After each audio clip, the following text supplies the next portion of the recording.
This is the DRS train. Welcome to the DRS Train podcast. This service is the 2024 Emilia-Romagna Grand Prix.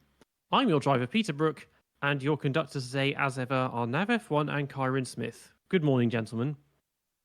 Hi, Peter. This was an interesting race. Not very eventful, but interesting. Good to be here. Great to go back to one of the classic circuits, but like Nav said, wasn't a classic, but still a lot to talk about in some ways. So looking forward to jumping into it. Yeah, I think at face value, with this race, I would describe it less as interesting and more just annoying. I was going into the weekend thinking, okay, we're going back to a classic circuit, a circuit that usually delivers. It's obviously a very momentous weekend because it marked the 30th anniversary of the deaths of Senna and Ratzenberger. We had Formula 2 and Formula 3 to enjoy all at once. There was a lot going on, but it just didn't. Well, Formula 1 at least just did not deliver because it was meant to rain and then it didn't. And the race itself, we just didn't see that much going on. And it was a sea of one stops again. It was disappointing in a lot of ways, but there were some interesting things that, well, for example, I mean, I suppose the biggest takeaway is that Red Bull clearly are not quite as dominant as they were last year. Definitely. And I think something that, has been a theme, I think, over the last two races is that not only has Red Bull not been as dominant, there have been some clear challengers to that mantle of fastest car. I think what I mean here is that McLaren look like they've had the fastest car, in my opinion, for the past two weekends, particularly when they put on the hard tire. And, Red Bull are being challenged. They're being challenged in qualifying, and they're being challenged in the race.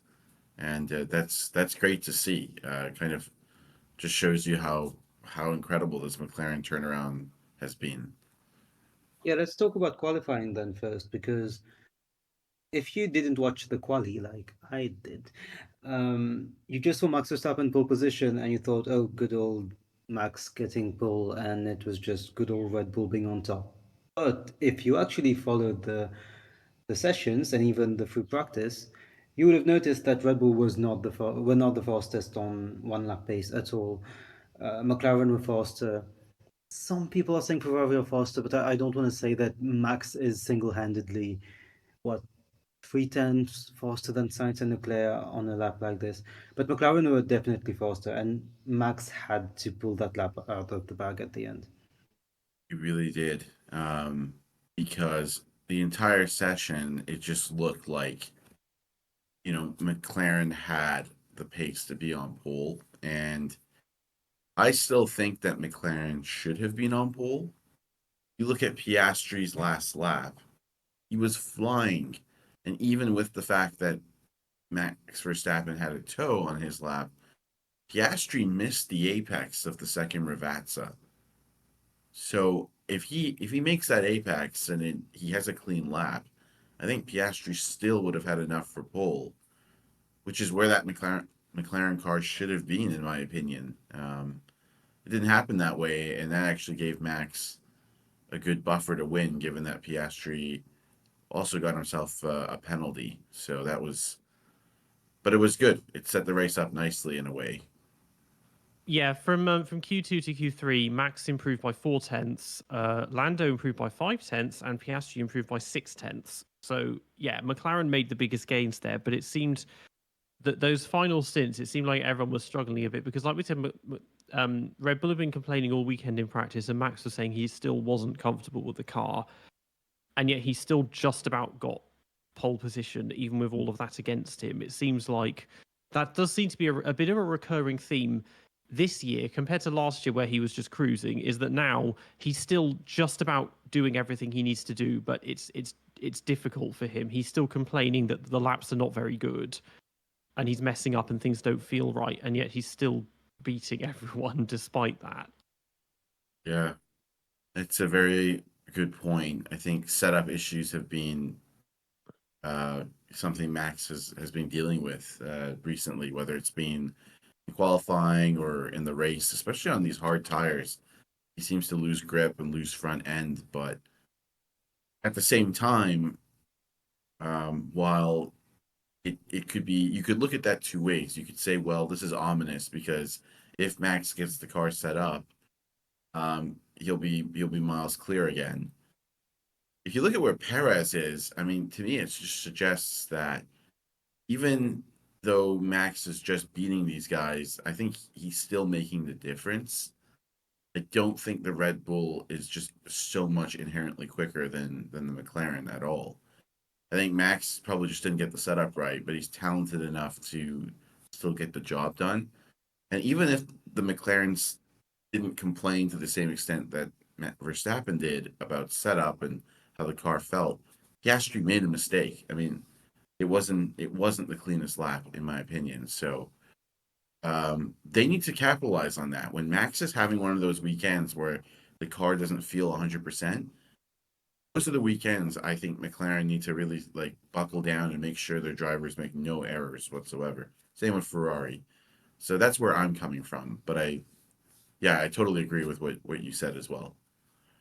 Yeah, I mean, I think it's good really that in many respects that Piastri did not get pole because he got that penalty anyway for blocking a driver that no one gives a toss about. It's otherwise because that would have been peak F1 is suddenly this, well, he's not a rookie anymore, but this young driver gets his first pole. Oh wait, penalty, it's Max again that has it. It's Yeah, when Oscar said that purple sector 2, I really thought something might happen here, and it would have been quite funny to get Lando getting his first win then the 2 weeks after Oscar does it. But yeah, Max was fine. And I guess one of the biggest issues we had this weekend, not just in Formula One, in all of the series, were those truck changes, the gravel traps. That was a big news a few days before the race when it got announced. The gravel traps, smaller runoffs. What did we think about all of this? Because yes, they were making the track kind of slimmer in that sense, but if you're putting so much runoff anyway, it's not really deterring the drivers. It's I think what it did was it made the track psychologically narrower because it puts in that deterrent that, oh no, we can't just run wide and everything's fine, is that you have to restrain yourself a bit more. The thing was, and I welcome this because they absolutely should have more gravel and runoff, especially on an old school circuit like this, which is one of the nicest looking circuits we have in F1. The problem was they did that, but they didn't change the rumble strips. So the rumble strips were still the size of Texas, which means everyone was still getting track limits problems because you can still go off without actually going off, and then you get done for track limits, which is what happened to Logan Sargent, which meant he did 2 laps in Q1, one of which was enough for 17th, which for him is like winning the championship. And then he gets them both taken away, so he ends up last with no time set because of track limits again. And we'll mention it probably properly later, but F2 and F3, there was an avalanche of penalties for the same thing, for track limits. And it's like, that wasn't supposed to be a problem anymore, but it was because you've given them this enormous buffer by having these gigantic rumble strips that mean you can, go off without actually still going off properly. That's a really interesting point. So if I'm following you correctly, Peter, and I agree with what you're saying, maybe another option could have been to reduce the actual width of the rumble strips so that the drivers would be punished by actually going wide rather than just getting a track limits penalty. Is that what we're saying? Or are we just saying the rumble strips should have just been smaller regardless? Well, I'm basically saying that track limits should be a thing of the past, because the penalty should be that you either beach the car or crash. Or it ruins your lap on its own. Because I think I said this again, my controversial manifesto video from last year, that the widest the rumble strip should ever be is like 75% of the width of the cars. So you physically can't put both wheels off track without putting them on the grass or gravel at the same time. That's the thing. And again, because the Red Bull ring is the biggest culprit in this, because the rumble strips are gigantic. And then they've got runoff after them. And there are some corners where, to be honest, runoff is a good idea because they're so fast it would just be downright dangerous to put gravel in. But still, people are going. They're not at risk of crashing, but because they know that there's lots of width to work with, they're using that, and it means that sometimes they ever so slightly go over the limit. Now people are going to be a bit more cautious. We're not going to see that happening anymore. And if they do abuse track limits, we'll know because they'll kick up a load of dust into the air. Some, I just want to say quickly before Nav jumps in that I fully agree with that. It's just something that I think is long overdue. I'm sick of the track limits discussion that's just constant in F1. Nav, what do you think? I was just going to say quickly, we are going to be looking at Formula 2 properly at the end of the episode, but because we're discussing track limits and track changes, it was an absolute mess in Formula 2 what happened with track limits, again, because of similar issues, because 2 or 3 hours after the race, you're having 15, I think 15 drivers were replaced, as in they got either penalties or laps reinstated for the track limits. It's not possible. I mean, you cannot watch a session and then not feel any emotions because you know that everything's going to be changing in a few hours. Yeah, I mean, I feel like no other sport, even within motorsports, has this problem of passing out endless penalties after the game or the match or the session or whatever is finished. It seems to be unique to Formula One and the route to Formula One. And yeah, particularly it is particularly it's not as much of a problem in Formula One, but in the feeder series, the lower down you go because the driving standards get lower, particularly, it really is becoming a bit of a joke now. Like, oh, here's 10 penalties, and so now we've lost the winner, and this is how everything suddenly looks. It's like this really maybe just either redesign the tracks or maybe get a bit less like just anal about things like starting procedures and who's allowed on the grid at what time, which has, let's be honest, basically no impact on how the race itself goes. It's just stuff like that. It's like just loosen up a little bit. Yeah, and it's particularly annoying in this feeder series where sprint pool exists and it's only one session. So just in case people are not familiar, it's not Q1, Q2, Q3, it's everyone qualifies at the same time. So a penalty is not going to make you go down from, imagine it's Q3 in Formula One and you get a penalty when you're fourth and your lap gets deleted, you're going to go down to 10th. In Formula 2, you can get a lap deleted and you go down from third to like 17th. And also with sprint pole, it means that you might have a guy who qualified 16th, and because the 6 drivers ahead of him got laps deleted, he's now starting 10th in sprint pool and probably getting 10 points for it. So it's a bit of a mess, really. Anyway, going into the race of Formula One, McLaren, what do we think about them? Have they truly become the fastest car, or do you think they properly had the fastest car in Imola? Because if you just look at the stints, on mediums, they were 2 tenths behind Verstappen. Well, Norris was 2 tenths per lap behind Verstappen. Well, slower than Verstappen. But on hards, again, just like in Miami, they were slightly faster than Leclerc and Verstappen. Norris was lapping faster. And, 2 races are not enough for a trend, but it seems like McLaren just seems to make that compound work.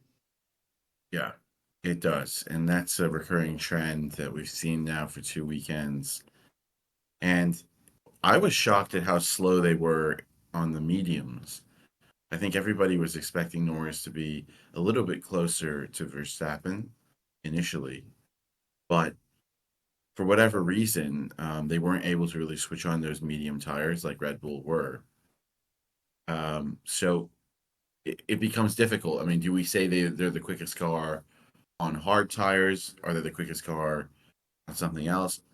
I think they just had the outright quickest car. And my reasoning for this is if you look at quali, they had the pace to take pole.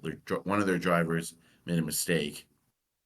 And in the race, I think they even admitted they were just a little bit slower than they even anticipated on mediums. I think probably Norris just didn't have his finest stint because at the end of the race, they were flying. If things had gone differently and Norris had 1 or 2 more laps, he even said it himself, he would have won that race. He was absolutely flying. So, yes, I think McLaren have had the quickest car in Formula One for at least one weekend this weekend, but I think it's possible they've had the quickest car for 2 weekends now. But some people may disagree with that. I mean, what's hindering them is the inability to overtake at these circuits because that was what effectively denied us that battle at the end, because by the midpoint of the race Norris had fallen to about 8 seconds behind Max. I was like, okay, that's it, he's done. And then he's in the last 10 laps, he suddenly very rapidly closed up. It's okay, I guess he's been tyre saving, and Max wasn't feeling too comfortable. And then, yeah, he did close in. He never got within DRS range, but in those final 5 laps, he would get close. He went slightly wide at Villeneuve a couple of times, and that would take him back a couple of tenths. But his battery was in a better state than Max's. But still, he couldn't really get that close to him. And after only about 3 laps, the tyres had gone. After 30 laps of tyre saving, and it's like, this is not on. You can't race like this. This is not racing. It's like, oh, spend the whole race saving. You get one attempt to pass someone, and if you don't, the tyres will never let you try again. Like, you should be able to sustain an attack for 10 laps or more with the tyres holding out. And so it's like, even if we have DRS and all the ERS and all of that stuff that's supposed to help you with overtaking, the tyres are not going to let you at a circuit like this. It wasn't common, but I remember overtakes in the 2000s where the car behind would lock their tires and still have enough for another attack, whereas now just dipping a wheel and the gravel can ruin it, and it's just too much, because that's not what you want from racing. You're going to be scared to push if you're not allowed to make a single off mistake when pushing. Yeah, I agree with that. And you saw how on the mediums there was this period where everyone just had to save tires, and then when Lando put his tires on, there was a period where he just had to save tires, even though Leclerc was, attacking him. And you do wish there was a little bit more of a sprint format.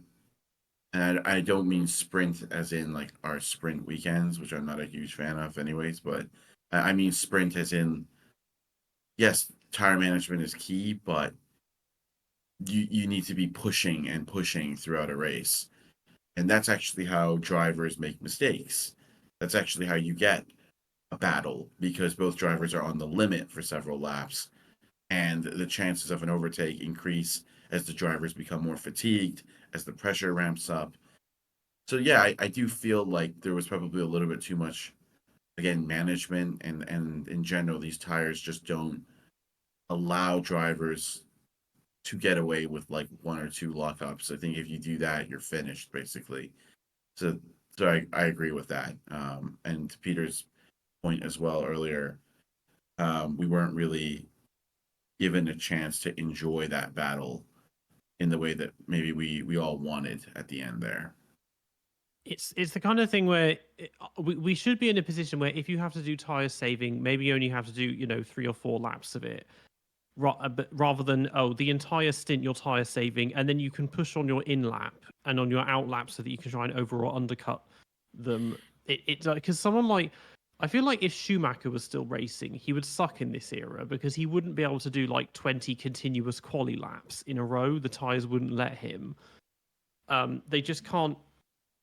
Yeah, there always has to be a strategy element and everything, but not. It's just, you see this like Ferrari and Leclerc in particular in a lot of races take this to a whole new level in terms of the immense amount of tire saving that goes on and how the lap times plummet. And it's like, this is not how it should be. There needs to be more. There needs to be room for more aggressive strategies and more aggressive driving. So you're saying that Paul di Resta would be a generational driver in this era? Oh yeah, he'd have what, 5 or 6 championships basically if he was still racing. Yeah, that would be quite funny. Mm. The one driver we haven't spoken about when looking at those two, the 2 fastest teams of the weekend, is the one driver who was not in that pack. Sergio Perez was completely out of it, and Christian Horner said this morning or last night that it was an anomaly. And Horner saying this, he's not one to defend Perez, but you can't. If you're in Toro Rosso, whatever seat at the moment, and you're seeing Perez do this, and Christian Horner is defending him, when he wasn't only slower than the Ferraris, he was slower than George and Lewis, and he struggled to. Well, he didn't pass them, so that's not normal at all. He cannot be lapping 4 tenths of Max's pace, and is it this stage of the year where for the last 2 seasons he just falls off for no reason, or was this a blip? Because this wasn't looking good at all. You cannot be slower than George Russell when George is 5 positions behind Max. All right, so I have a few thoughts on this, right? So I actually thought about this because, if Red Bull's the quickest car, why is Perez so slow? And a few things came to mind here when I was just looking at the weekend and Perez's weekend. First, his weekend was obviously compromised by the fact he had, an absolutely awful qualifying. And that just comes down to him. Okay, he did a bad job in quali, and on a track where we know it's difficult to overtake, he was always going to suffer. The second thing is that F1 right now just doesn't allow for a lot of strategic variation. Okay, unfortunately, the rules dictate that Pirelli decides which tires come to every weekend. Pirelli decides the camber limits. Pirelli decides the tire pressures. The fuel loads are preset. So Perez is in a bit of a bind at a circuit like this because all he can do is either put on mediums or hards at the start. And so he was struggling with traffic. He didn't have a lot of margin to play around with the setup of his car. But I really think, even with all that, I don't think that it was just Perez driving badly. I think Max Verstappen drove a blinder of a weekend as well. And so if we think McLaren had the quickest car, Max drove a blinder, and Perez had a relatively weak weekend, even for his standards, then I think it starts to make a little bit more sense. But it's still unacceptable, like Nav said. He really should do better than this. And the final thing I want to just round off or touch on here is he came after the race and said that Imola is not a Formula One grade circuit. It doesn't allow overtaking. And I find that outrageous. Imola is one of the classic circuits. As Peter said, it is one of the most beautiful circuits. And Perez will do well in the future to look at himself rather than blame the track, I would have thought. Yeah, I mean, it seems like with Perez, I mean, people say it's an anomaly. It's like, yeah, was it an anomaly when this happened last year and the year before and the year before? It just seems like whenever we hit the European leg, he decides, oh, it's time to be useless for the next 10 races. And then maybe I'll get a win, one of the ones right at the end after Max has wrapped the title up. I get that, okay, this year in general, the Red Bull is not as dominant as last year, but in the past couple of races, it probably hasn't been the fastest car. But even so, that gap is gigantic. He qualified behind Tsunoda in the junior team's car. He beat him in the race eventually, but once he eventually got, because him and Hamilton both in the race had offs into the gravel that cost them about 5 seconds, which in Checo's case probably set him back about 30 laps. But he once he finally cleared the midfield, he was then 30 seconds behind the Mercedes, and I was like, "How have you lost that much time?" It meant he was a whole minute behind Max. The pace just wasn't anywhere, and it's like we don't need this again. That up until now he'd been kind of all right because there'd been several 1-2 finishes. He's been doing his job. I mean, it had a little bit of a blip in Australia, and Miami was a bit absent, but otherwise he's done his job and it's been basically fine. But if this is going to become a recurring theme again, it's like, okay, now we can say, yeah, please just get rid of him and just throw not, I don't know who, maybe Sainz is still a candidate for the seat, or even Tsunoda, because Tsunoda is driving the socks off that car, and as usual his reward is 10th place for driving probably harder than anyone else. Yeah. Yeah, we're gonna go on VCARB later on. One last thing on those tire issues and the whole tire compound discussion. Do you think it would help if they brought all the tire compounds from C0 to C5 on a weekend? Because obviously Pirelli does choose, and usually you would expect them to bring the 3 compounds that fit the bill the best. And there are, I think, big environmental issues in bringing 5 compounds. I would also assume if everyone wants to use a different one. But is it something they should maybe be looking afterwards.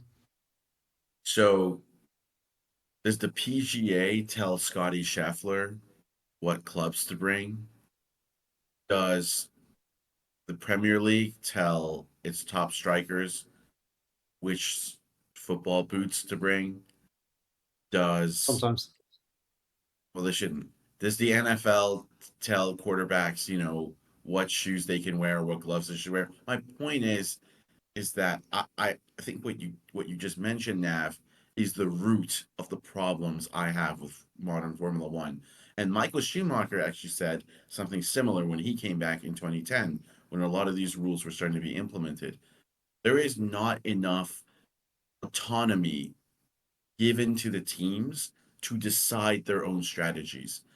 Why is it that the teams have to basically accept what Pirelli bring? Why is that?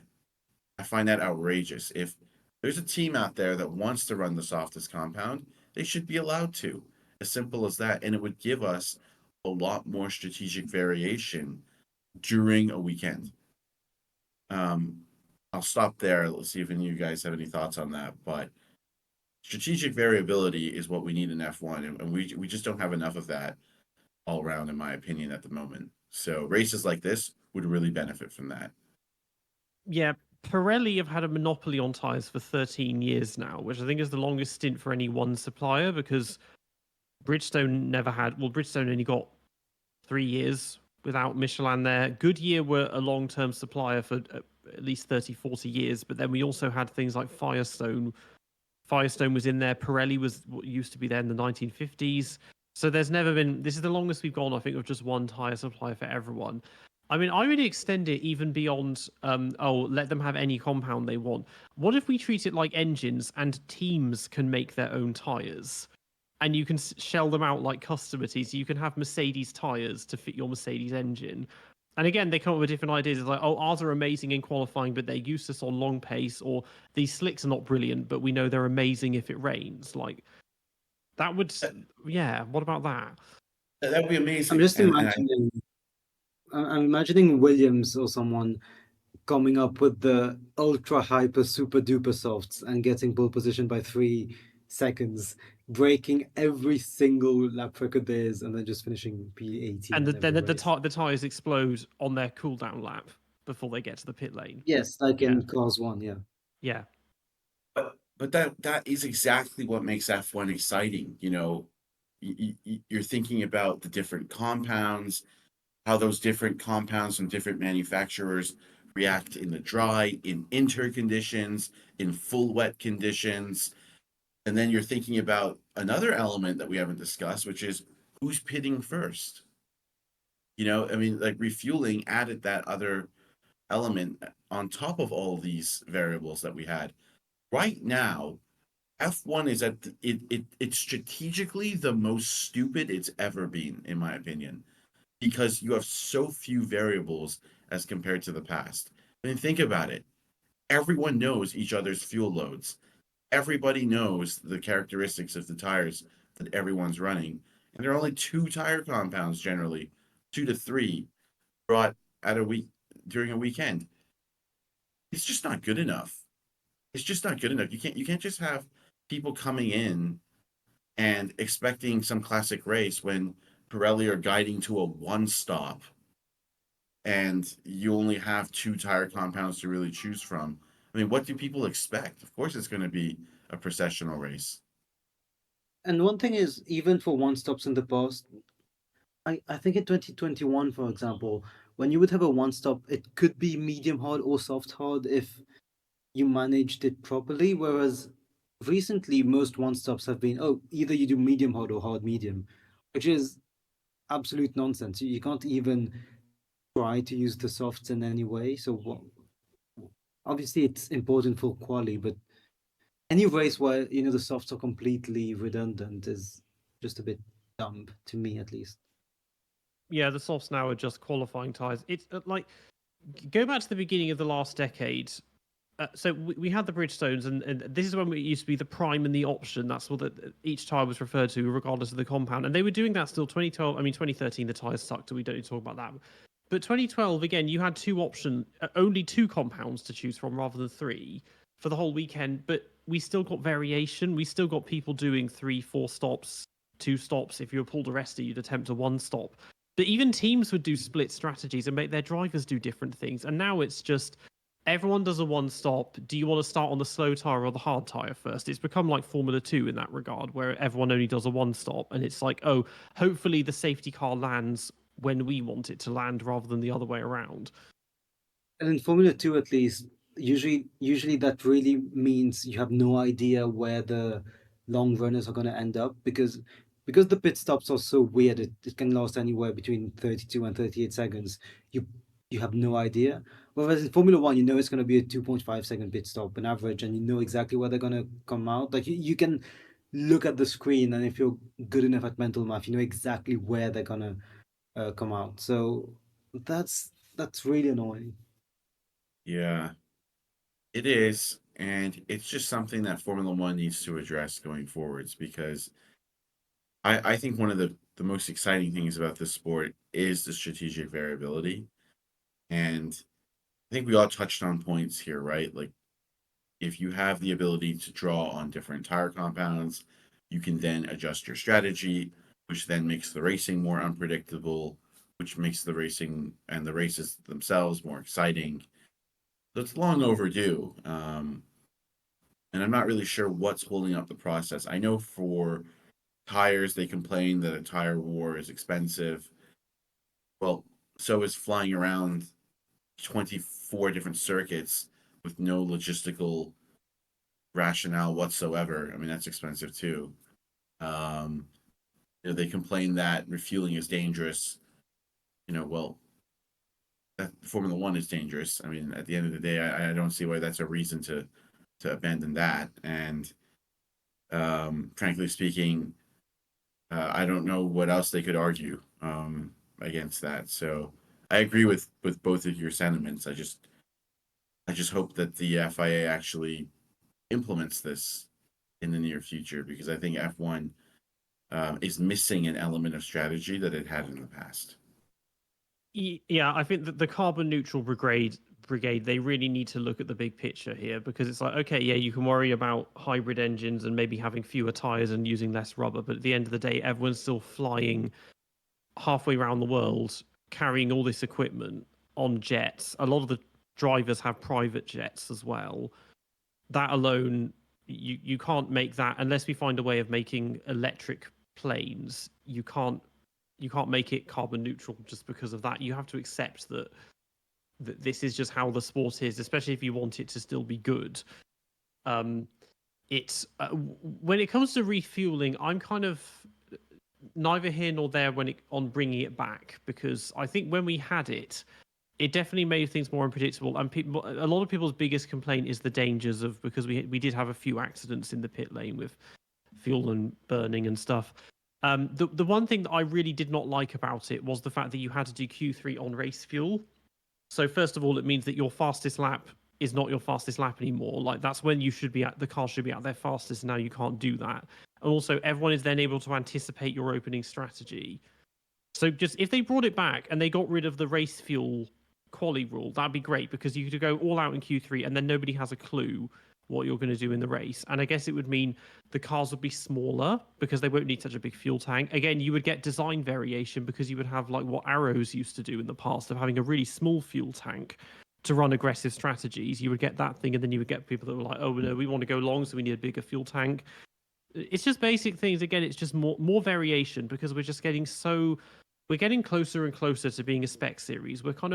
It's kind of going into IndyCar territory where it's the same chassis with 2 different engines, or maybe it's the other way around, something like that.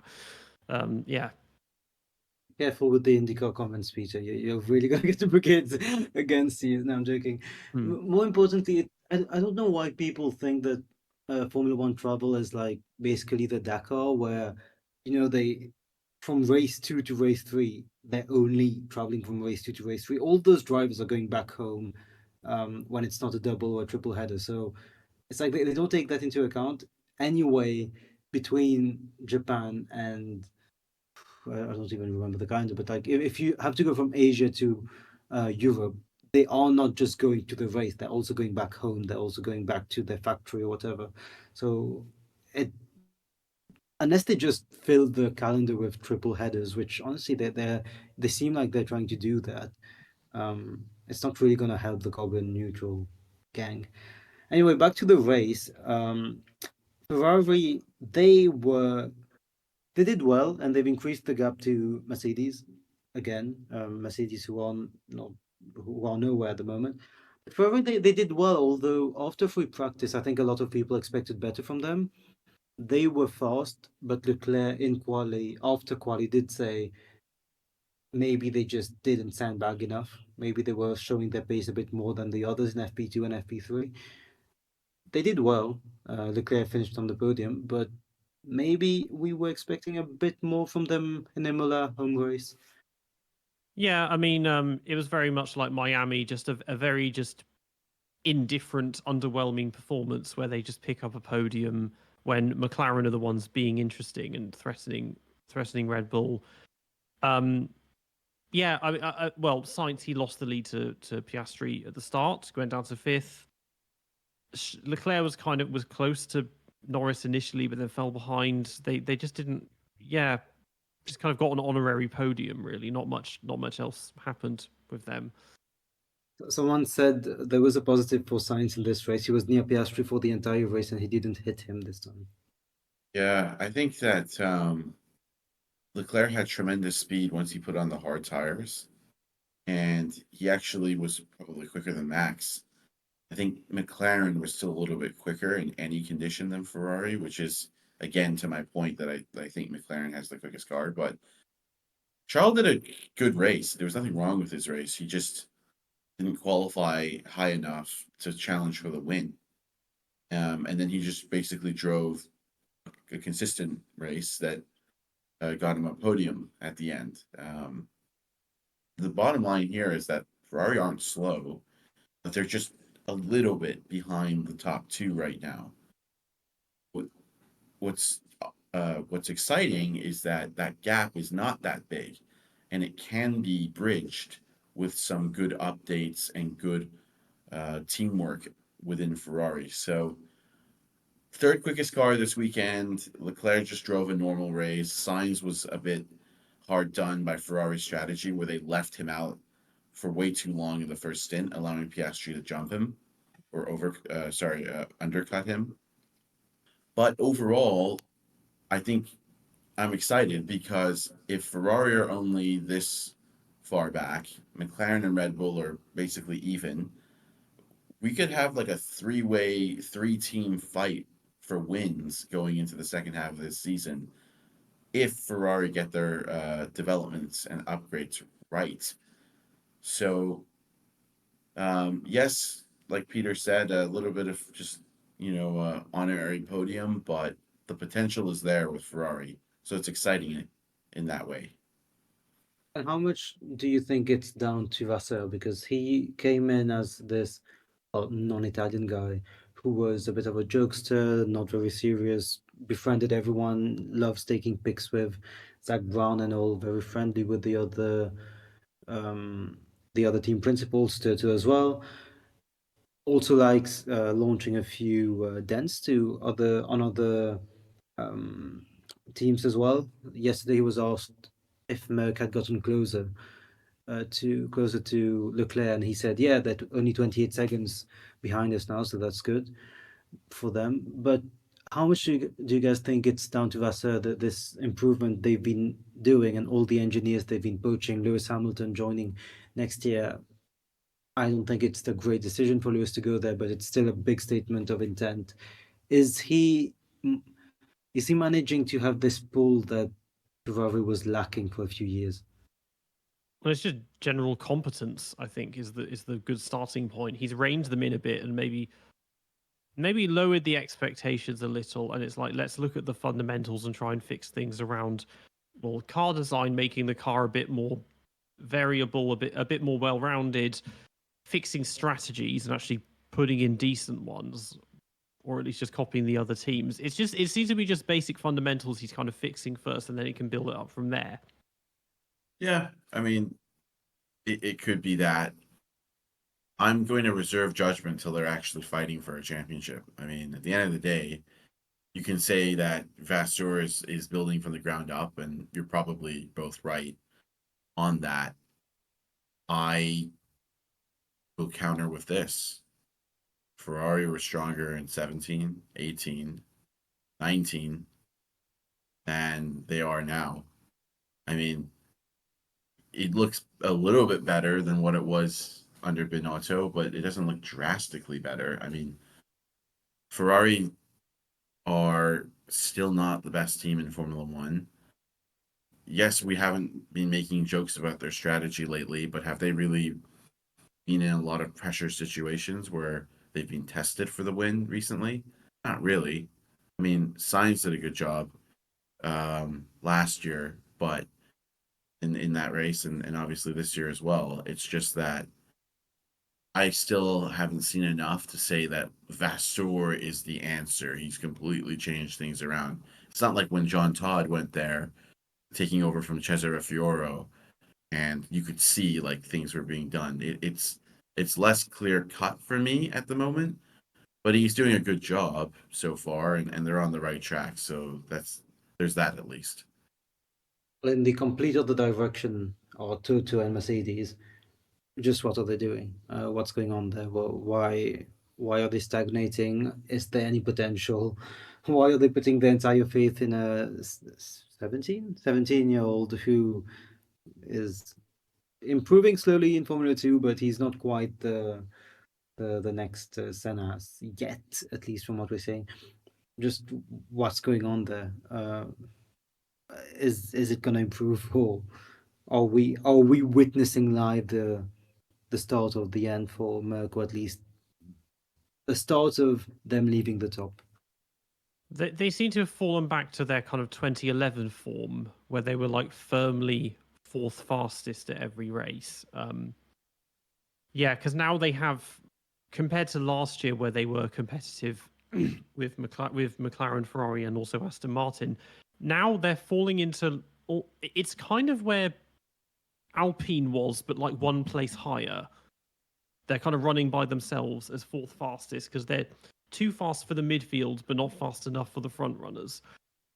Yeah, the team is not making itself look very, very attractive because they're losing their star driver. Their future star driver he's driven pretty invisibly this year, but I feel like it's sort of the novelty of him matching and often beating Lewis is starting to wear off for a lot of people, because now everyone is staring at Kimi Antonelli and thinking he's meant to be the next big thing. So, well, what about George? Like 4 or 5 years ago, everyone was raving about him, and it's filtering out. But the team itself, like Toto, is just looking like this just spineless, shrewd businessman rather than someone who has any actual passion for racing or anything. They're desperate to get Max in, which I'm sure their fans are going to appreciate to no end.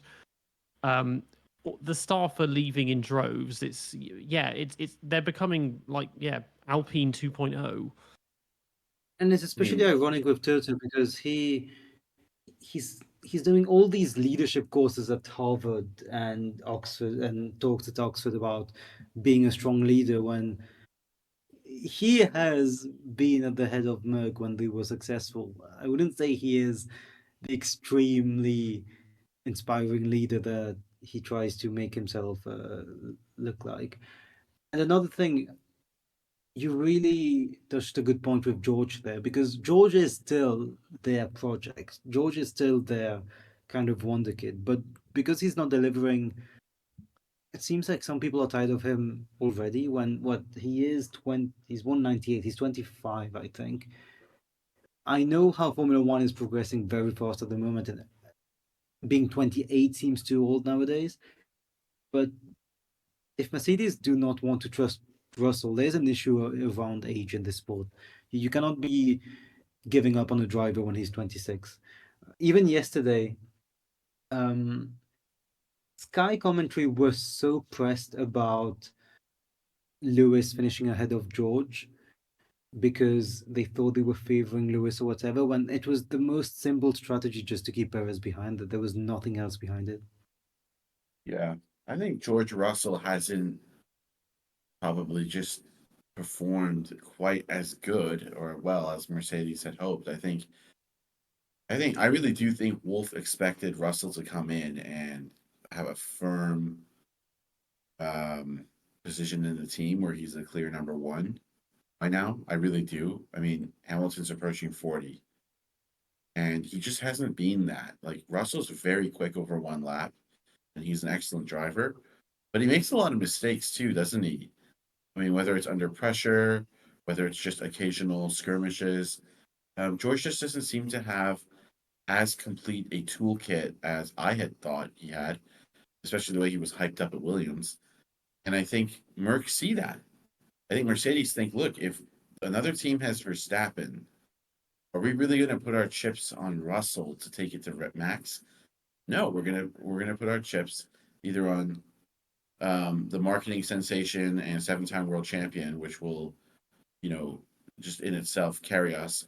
And if he's leaving, we're gonna put our chips on this young wonder kid, Kimi Antonelli. I can't believe I'm calling him that, but Kimi Antonelli, as they call him. So I think it's logical. Now, I don't think Toto is a great team boss for the reason that I've always said he's not even officially an employee of Merck. He's a partner. So he's able, if you look at his contract, he's able to do side business deals. It just never sat right with me. But I can't blame him for maybe looking at other options beyond George right now. George is a great driver. I don't know if he's capable of really being that generational talent that will dethrone Max in equal conditions. What do you think, Nav? Another thing about George that doesn't get spoken about is his race management is really not that good, like his time management. He's been in the sport for, well, 5 entire years now, and you would have thought that trundling around the back with Williams would have made him learn a lot, so that when he eventually gets that Merc seat, he's fully ready. Like that, there is no adaptation phase. He is ready after maybe just adapting to the car for a few races. But yesterday, after Lewis made that big lockup mistake and George undercut him as well, Lewis was still much faster and was like biting, I think, more than half a second per lap just because George had finished his tires on the first stint. That's not normal. I mean, he should have finished ahead of Lewis comfortably if he hadn't lost pace himself. Well, he was going to finish ahead of him, but then when they did the late pit stop, they gave it to. Like, They gave it to Lewis because basically Lewis was so much faster than any way he would have taken him. And that's also what Toto and another guy said, because Lewis was so much faster after the midway point of the race. And that's what I don't think is normal. George shouldn't be getting completely outpaced by Lewis anymore. Yeah, I think George is a terrific driver. I want to be very careful how I phrase this because he is a world-class driver and he can definitely win a world championship in several conditions. I just think that his weaknesses have come to the fore, and he does have weaknesses. I think tire management is one of them. I think racecraft under pressure is another. I mean, we've seen him make mistakes racing other drivers wheel to wheel or just following another driver a bit too many times. And to your point, Nav, Lewis made a big mistake in the race too. So Lewis wasn't flawless at all. And Lewis has got his weaknesses, but Lewis had a huge pace advantage in that final stint. George was just struggling with those hard tires, and you don't really expect to see that from a guy who you're going to be calling like your lead superstar, your go-to guy. You expect them to be managing those situations better. So I totally agree with that. The gap was way too big. I mean, Lewis was clearly quicker at the end of that race, and that's something George probably just is continuing to learn and develop because it's just not as elite as it should be, in my opinion. It's elite. He's a terrific driver, but it just isn't as good as I thought he would be, to put it respectfully. Yeah, he's lacking that edge, and the older driver prevailed this weekend.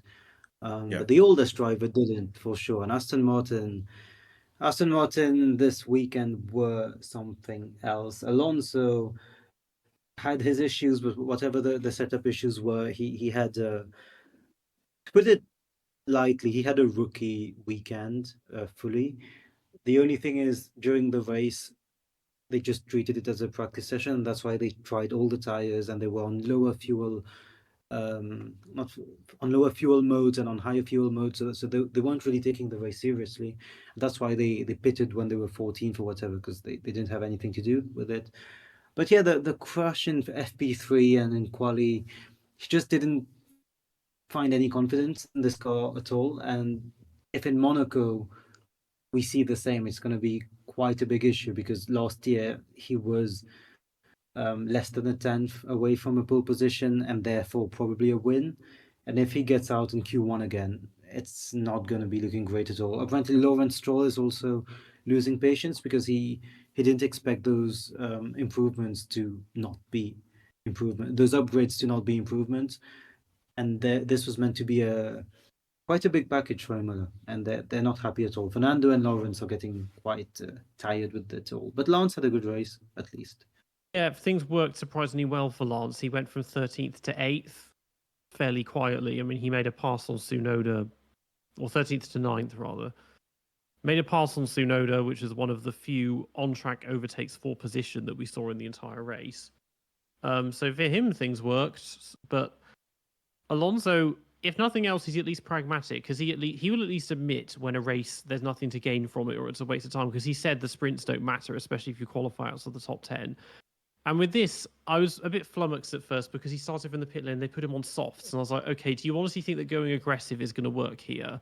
The meta, if you will, is that you put hards on and go as long as possible, hope there's a safety car, or you just try and gain past people in the pit lane and get clean air. And yeah, but then they pitted him again after like 8 laps, and then it was just, oh, let's keep pitting over and over again. And they tried and failed to steal fastest lap at the end. But even so, I was like, where is this pace? He was at points, he was like 10 seconds behind Logan Sargent. It's like he's not. Something is really Again, wrong. they treated it as free practice. That's why the race is. Yeah. I don't want to insult the race too much, especially as there's enough to say on his quali and his practice sessions. But the race was properly like a practice session. That's why they pitted from they were pitting for no reason, just to try out stuff. But I'm sure Ciaron will have a few things to say about Alonso's Saturday and Friday, especially. I think that there's no point in beating up on someone when they're down. Fernando had an awful weekend, and Fernando loves to say like, "Oh, I would beat my younger self easily now." He always says that. If you've noticed, he says like, "I would beat the 2003, 4, and 5 Alonso." Fernando, I got news for you, mate. A 2005 Alonso would have wiped the floor with you this weekend, yeah?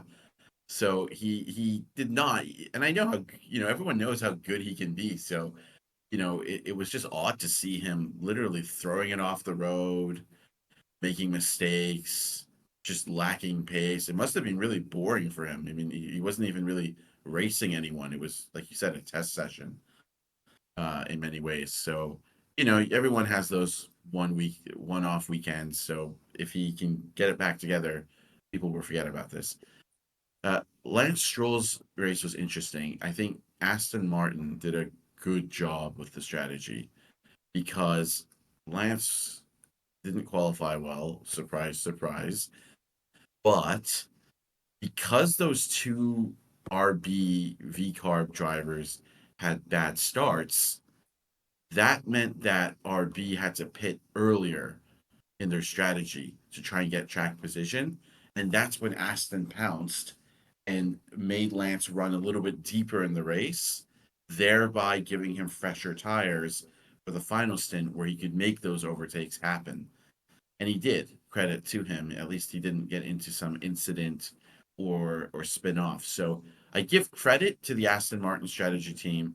They read the situation well, and they got some points in the end, at the end of it. There's one weird thing about Alonso, though. Since they went back to Imola, well, yeah, since they went back to Imola, he's just been really bad there. He's been properly bad there. In 2021, he was behind Ocon for the entire race, and I remember watching that race and being like, "Is this guy washed? Is he? Why has he come back? Is it going to be the trend?" And obviously, it wasn't. But in 21, he was low. In 22, it was wet quali, so um, he qualified fifth because he's a good wet conditions driver. 2023, the race didn't take place. So he just cannot hack Imola in those wide cars, it seems, because the mistakes he makes as well, it's often like going off. Alonso doesn't really go off usually. That's one thing we can all agree. He doesn't go off or crash like hitting the wall and stuff. So he just cannot hack this track at all, from what I've seen.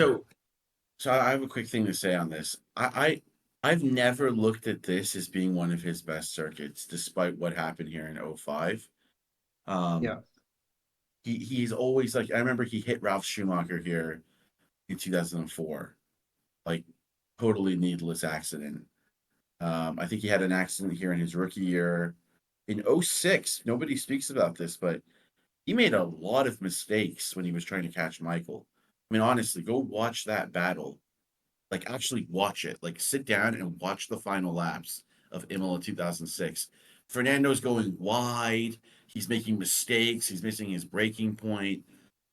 And 05 is a classic race. Amazing job. He would not have won that race had Kimi Räikkönen's car not broken down. So I've never looked at this as like one of his best circuits. A bit like Hockenheim. I don't think he's great at Hockenheim. I just feel like for whatever reason, things came together. He did an amazing job holding off Michael in 05. And so everyone assumes this is one of his best circuits. I disagree. And you're right. Ever since he's come back, he's had some issues there. What do you have to add to that, Neff? That makes a lot of sense because I didn't know that that he made mistakes at Imola before 05 or 06 because I remember 06 I rewatched that race and yeah, that also stuck with me. He was making mistakes trying to chase Michael, but also it also makes sense why when he gets interviewed about his best tracks, some journalists have tried telling him why not Imola because you're famous for that race, and he's just there like laughing and being like, no, not really, because I think deep down he even knows he's just not that good there.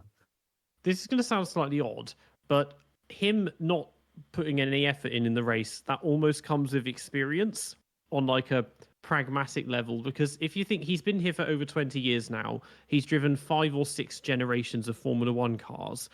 He'd be thinking, okay, realistically, I know that I'm starting last. 20 years ago, half the grid's going to either crash or blow up. There's going to be a safety car. The cars are narrower, there's less weight, we can pass each other. And also we have strategic variability. I can make gains here. There's lots of options. But this time, everyone's doing a one stop. We're using the same 2 tires, just in different order. You can't overtake, even with DRS and the very manufactured overtake button. No one's going to break down. Nobody's going to crash. There's nothing to gain here. There's no possible way to go from 20th into the top 10. So what's the point even trying?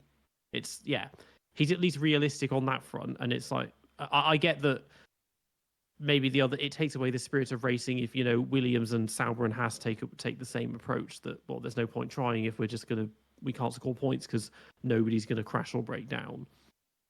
I think you're totally right. I think they were also hoping for a safety car, like it was a gamble. I think they didn't get that, so that just compounded their misery. And Fernando was experienced enough to know when to push and when not to push. I just feel like his personality, though, Peter, is so aggressive. He just loves to push all the time. It's very hard to tell Fernando Alonso, like, just don't, just relax. Like, this is a test session. I feel like his mind is always switched on to compete. So I agree with you. He probably saw the bigger picture, but I also think things just happened that prevented him from doing anything. No safety car. They were basically treating it like a test session. And I think he himself, after the race, said it was one of the most boring races he's ever done. You can't blame him. just want to quickly clarify something. I said earlier that he crashed in Imola in 2001. He actually had a brake failure. So I don't want to say like wrong things on the podcast. So I don't think he's that bad at this circuit. I do think he's had more one-off races here where things have happened. If you look at his whole career than other circuits, so it just lends me to believe that maybe it's not his very best circuit, and I think we all know this weekend wasn't his finest. I'll leave it at that. Nav, do you have anything to add? A stat that's going to be mad to you guys, I think. In his 22 years in Formula One, well, with the hiatus, this is his lowest finish ever in Formula One, and that includes Minardi 2001 season. He had never finished in 19th before, which is it's hard to understand really how that hasn't happened before. Aaron will have mentioned it before.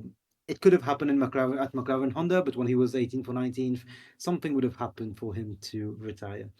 Anyway, moving to Well, he would. Minardi has Well, let's hold on. He would park the car himself and say something was wrong with it when Jensen Button yes, confirmed. something would happen mentally. Many to him. times there was no issue with it. But anyways, we don't need to get into I that need to now. retire the car. Something wrong. What's wrong? Everything.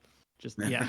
Exactly. But like, Yeah, yeah. exactly. Also, I think were it not for Logan's track limits problems, it would have been the first time he qualified last for a race since 2001 with Minardi as well. Yes.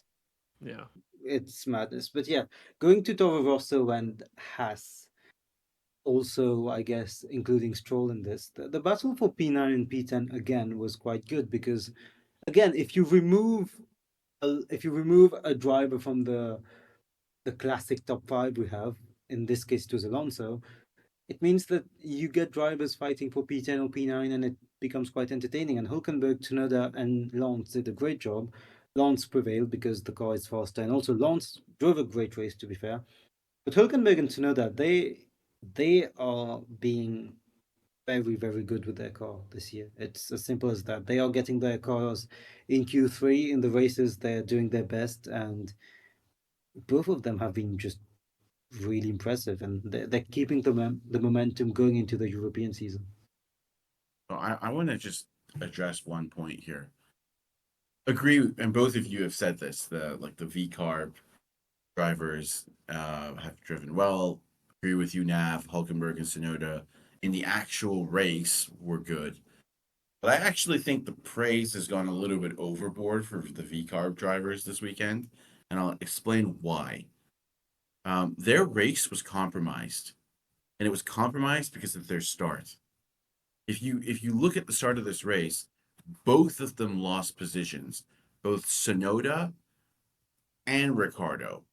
And so because of that, they lost the chance to score points with Ricardo, given Ricardo was just too far back at that point. And with Sonoda, they had to compromise his strategy so that he had to pit earlier, which gave him less of a chance to defend from the Aston Martin of Stroll, which had fresher tires at the end because Stroll could go longer than Sonoda in that first stint.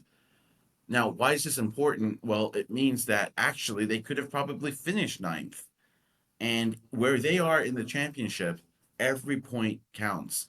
So, yes, when the race got going after lap one, Sonoda was awesome. But it doesn't mean anything if your start isn't good and you don't put the whole thing together. So they drove well, but people need to understand because both of them had really bad starts, that completely compromised the race. And, you know, too many people just don't think about the fact that F1 races are a giant puzzle that where every piece has to fit. Excuse my metaphors, but it it's not as simple as saying, well, he drove awesome in that race because he was so aggressive and look at his duel with Nico. Well, frankly speaking, he should have been up the road. And imagine if Sonoda had a good start. So it was a good performance, but I wouldn't say it was like some kind of phenomenal performance. I think Hulkenberg has been the one that's really outperformed his car so far this year. So credit to him. Yeah, I mean, Tsunoda, because of that bad start, it meant that after he pitted, he got stuck behind Logan for a long time. He eventually passed him, and everyone was praising it. It's like, oh, yeah, it was a good aggressive move, but it wasn't for position, and it was Logan Sargent. But even so, it's like you can't knock him. Even if he messes up, he still tries to climb back up again. Like he does, he puts in the effort every time, and that can only be what you want to see if you're Helmut and Red Bull. It's like at this point, if we are to assume that Checo's mid-season European leg slump has begun, why not just swap them round and put Tsunoda in? Because he can't be any worse if Checo's going to keep getting knocked out in Q2 and that. Just give him a go. He's putting in 110%, even if it means he messes up sometimes. But he's giving it some effort. Just put him in a decent car and just see what happens, rather than giving it to Ricciardo again, who is being just functionally useless. For the sake of Formula One, I really think that we need somebody in that Red Bull seat who does not fear Max Verstappen in any way. In any way. Off the track, on the track. That's the only way we're going to get some serious entertainment from that team, because I don't know, Tsunoda's good, but do we really expect him to ever beat Verstappen? I don't. So then I mean, I'm going to counter your point, Peter. Like, yeah, he's probably better than Perez. He's probably better. You're right. But is he really going to challenge Max? No, I don't think he is, personally. What do I know? But, I would like to see Carlos Sainz or Esteban Ocon get that seat. I mean, that would be what we need in Red Bull, because, I just feel like Tsunoda, he gives it his all. He's a fighter. He still just makes too many little mistakes for my liking, and I just don't see him as somebody that could ever beat Max. I don't see him having any kind of strength that differentiates him from a true top driver. What does Tsunoda have that Max doesn't? So then if he went into that seat, what would be the rationale to say he would ever beat Max, even if he does better than Perez? I mean, I think what we need is someone who can beat Max, or at least drive Max nuts. And that was Sainz. We know they didn't get along, and we know Esteban Ocon will rock that boat. So I was hoping for something more like that, but I totally agree with you. Tsunoda's a fighter, and he definitely deserves that seat over Perez. If those are the only two candidates, agreed. Maybe Honda could supply a lesser powered engine to Max, and then you can have a fair fight between Yuki and Max. I mean, Yep. the thing is, he doesn't have to beat Max necessarily. He just needs to be close to him or keep him on his toes. I mean, I think it would be like he'd be like this annoying little mosquito or wasp just flying around Max's head, just getting in the way, and he's trying to bat him away, rather than, oh god, I'm being beaten by this guy. Like, yeah, there might be a couple of crashes, probably more so just involving Tsunoda, but it would be entertaining. And again, it would also fulfill the ethos of this idea of having the junior team, that if you do well, your reward is you go to the big team. And he's been there for 4 years now, so it's like, okay, when does he get to go up?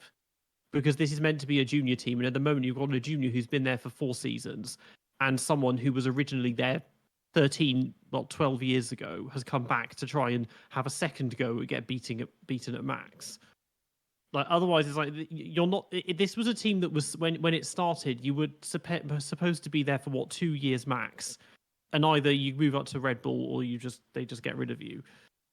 Yeah, Ocon, as Ciaron said, seems to be the best option if we want some chaos to take place at Red Bull. But Alpine have their own chaos at the moment, and I think we can also talk now about Alpine's weekend, which was underwhelming, but they have progressed. They're no longer, they're clear 8th fastest, 7th, 8th fastest.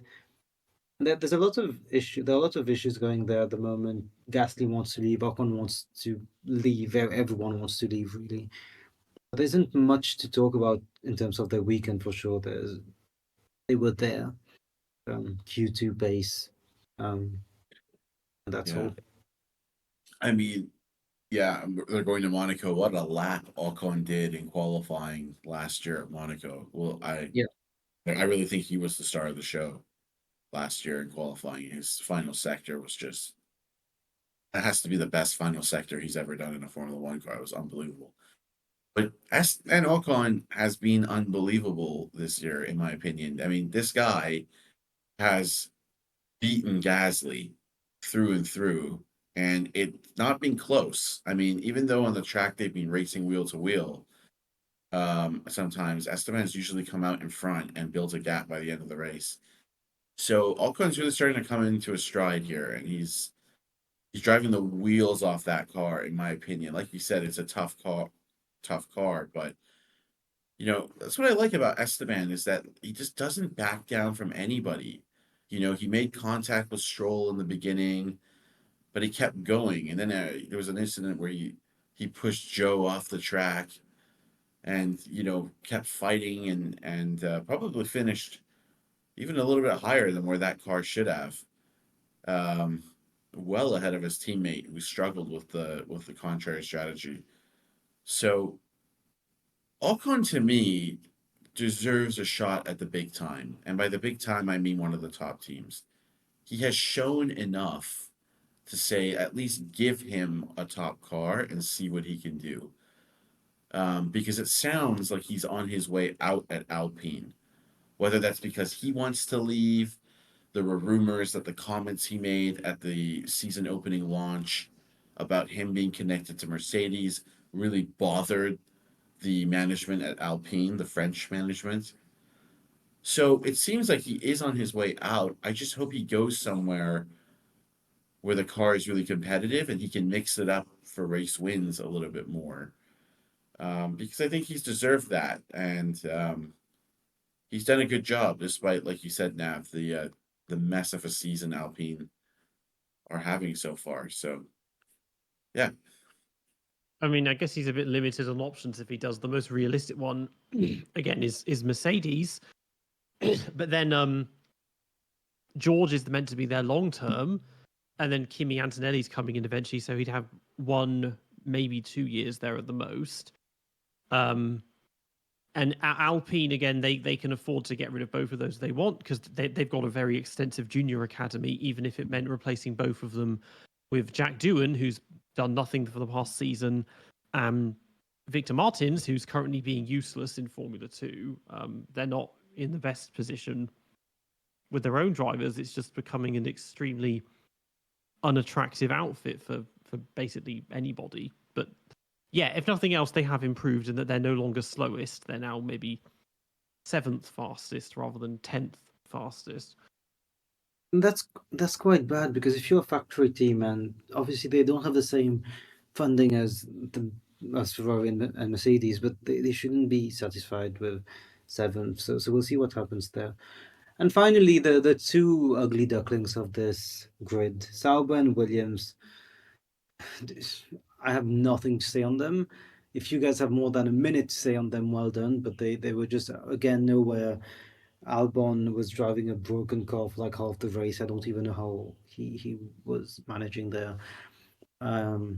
Yeah, they existed and nothing happened. Yeah, I think I was going to say Alpha. Sorry about that. Pick Sauber, as they're called now. And also, what's this business with Sauber? Is it just me, or has their name changed like 3 times in the space of like 8 races? I thought this team was called Stake. Now it's called Kick.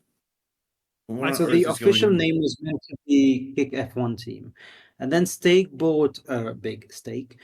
But the issue is Stake is crypto gambling. So in a lot of countries and also on most broadcasts, they can't be promoting that. So they just call them Kick. But Kick would be ugly as a name. So they put the Sauber back, but Sauber isn't meant to be there. I think there must be some agreement. There must be some legal agreement because you can't just name a team what you want it to be.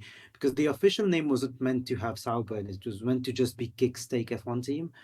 But they have an agreement with, I think, broadcasts to call it Kick Sauber just to not lose any interest in them with just Kick F1 Team. That's what I have understood from a legal standpoint. So the team's official name is Stake F1 Team Kick Sauber. which sounds like a headline in a newspaper, to be honest. And then the constructor's name is Kick Sauber Ferrari. So I don't know if by being Kick Sauber as a constructor that they technically count as Sauber. In that, for me, for my own videos and my own spreadsheets, I considered BMW Sauber and the modern variant of Alfa Romeo to be separate entities to Sauber. So I'm kind of not. I don't know if that counts the same way with this one.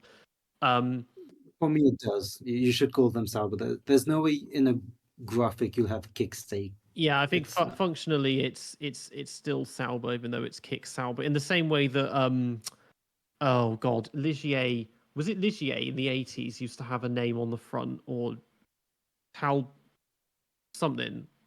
Ligier, or maybe it was the other, something like that, whatever it was. Yeah, it's Sauber. In terms of the race, I didn't see much. I think Joe was doing a little bit. He was having some battles. Bottas, I noticed he's finished behind Sargent, which I missed, and I'm guessing he had to pit several times for something, or one of the pit stops was really slow because he. But otherwise, they're the least interesting team because they haven't really had moments of like, oh, the pace is good. I guess a little bit in China, and their strategies aren't different. There isn't this inter-team dynamic in the way that there is with Williams, and that everyone's like, oh, Albon's being amazing and Sargent's being useless, and we know the car is good in a straight line and isn't good anywhere else. They're just a bit of a dud, completely. Yeah, Albon was very supportive to Sargent this weekend, and everyone loved it. And I was like, yeah, that's very nice. But if that's the most entertaining part of this team's weekend, it's not great. Like, it's fantastic to see teamwork for lower place teams, but that shouldn't be the highlight of the weekend, basically. Well, the thing with Kick, Sauber, Stake, whatever their name is, Team Hinwell, is that, like, for example, in this race, they were just hoping for a safety car, and both their drivers got stuck in a DRS train. And then when they had to race, Joe got scared off the road by Ocon. There just isn't any leadership on track or off track, in my opinion. They don't have forceful characters. They don't have the talent even necessary to inspire that team. So what we're left with is this anonymous entity with two anonymous drivers. And I think Williams has more character than Kick at the moment, actually. So something needs to change there, and change quickly, because both teams are not performing well, but you feel that with James Vales at the helm of Williams, that if you had to pick a team between those two, you'd probably go with Williams for the long run. They seem to have a better trajectory. But then actually I take that back, because Audi's coming into F1. I guess I'm assuming if Audi wasn't coming into F1 and you were looking at Kick and Williams as separate entities, you'd probably go with Williams. But with Audi coming in, probably that team will turn around quickly too. I mean, Williams has a plan in that their plan is everything is shit, so let's make it less shit.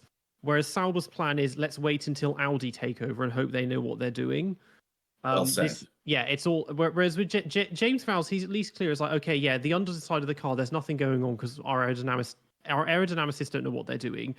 Everything in the factory is ancient and goes back to like Frank's and Patrick's days, and we're still using Excel spreadsheets to do our finances or whatever. He's upfront about how far behind they are with everything, at least, and he's like, and this is what we've got a limited budget, and this is what we're trying to do to put in these practical methods to fix things. But again, it was a dud weekend in that. Okay, so with Sargent, he qualified 17th, which for him is like winning the championship, and then he gets both laps were done for track limits, so he's back in last again. But in the race, he didn't crash, he didn't make any mistakes, nothing else happened. He just drove. He finished. He still technically beat Alonso, and he somehow beat Bottas. I'm not sure how. So he did a weekend where he didn't do anything if you don't count the track limits thing, and it's like for him that's good enough. Now he needs to do nothing, but also do something. Like he needs to make an overtake or beat Albon properly or something like that. and that didn't happen. And then Albon, the wheel comes off. Even without that, he would have finished 13th. Like that's the thing, with them. Well, that's the thing about Sargent. He did show some pace at the end of that race, and that pass that he made on Bottas was probably the first time I've seen him make a pass that was really impressive. So I agree with you, Peter. I think he does need to show more of that, because that was the first time I'd seen him show some mettle in a fight. It was a brilliant pass that he made on Valtteri. Of course, Valtteri is the one to have manners put on him by Logan Sargent. I mean, I don't know what to say about Bottas's defensive driving, but I think that was a step in the right direction. And I would agree with you, Peter. Logan needs to start doing something. He needs to start making a statement rather than just being there. So I agree with that. Like, when did he pass him? Did this happen near the end when all the cameras were on the front or something? Because Yes. Okay, so we didn't see it. Okay, yeah. My assumption was that Bottas had to pit again because why not? Or he had a 30-second pit stop or something like that. So he did that. Yeah, I mean, it was the same in Japan. He did an overtake on somebody, but then he went off at Degner or something and ruined the race. But up until then, it was actually all right. But yeah, the Albon one, it was like, yeah, we were hoping to get points. It's like, yeah, you need to do more than just hope, because even when you have a good race, you still finish 12th at the most. It's not like last year where you could have races like Canada where they finish 7th. It's just, yeah, do your thing. Yeah, again, nowhere. That takes us to our race rankings. A few drivers stood out this weekend. Evan, who are your top 3 of the weekend?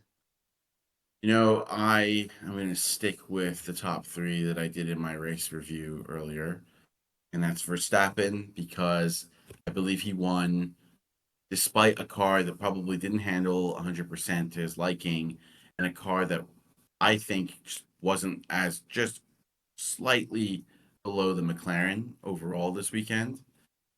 So he was the top driver for me.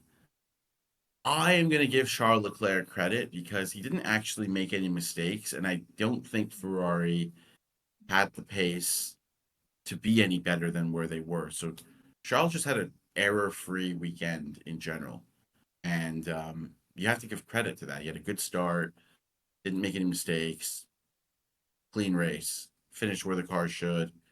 I give Leclerc second, and I thought about this between Tsunoda and Ocon. And because Tsunoda had a bad start, which meant that he probably could have finished even higher than where he finished, I'm going to give the third place to Ocon because Esteban drove the wheels off that Alpine, which, like we said, is at most the 7th or 8th quickest car. So those are my top 3. Small thing. Do you guys think it's an issue with Ricciardo and Tsunoda, or an issue with VCARB and the race start system, whatever? Because it's always those two who have issues consistently. Good question. I'm not sure because it is odd that both of them had bad starts, isn't it? So maybe it is an issue with the team. I think we're going to have to wait to see in the next races. If they continue to have each individually bad starts, then we can say it's the drivers. But if they both have bad starts at the same time consistently, then we can point to the fact that maybe there's a fundamental systems error in that car.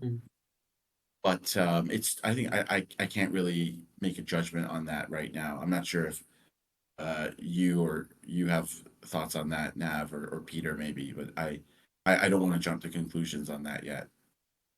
This is backtracking lightly, but I'm a little puzzled about where this praise for Ocon is coming from when he finished 12th. He started 12th and finished 14th. Yeah. And the 2 cars that started behind him finished 12th and 9th. Yeah. So that's a great point. Now, the reason I'm saying that is I think he outperformed the car in qualifying. Like, I really do. I don't think an Alpine should have been anywhere near the top 10. Like, think about it. This was the worst car at the beginning of the year, and it's still a very difficult car. So, to me, Ocon is maybe deceiving people by people saying, oh, well, he was 12th. He should have finished in the points. That car has no business being in the points. It's an awful car. It doesn't manage its tires well, difficult to heat up the tires. The balance is inconsistent. And if you just look at his race, I mean, look at where Gasly finished. Gasly finished 16th miles down the road. So the way I look at Ocon's weekend is he outperformed in qualifying and he outperformed in the race. And it doesn't mean he has to finish higher than where he qualified because his car just doesn't have that pace in it. That's why he was fighting tooth and nail with every driver. So I give him credit for that.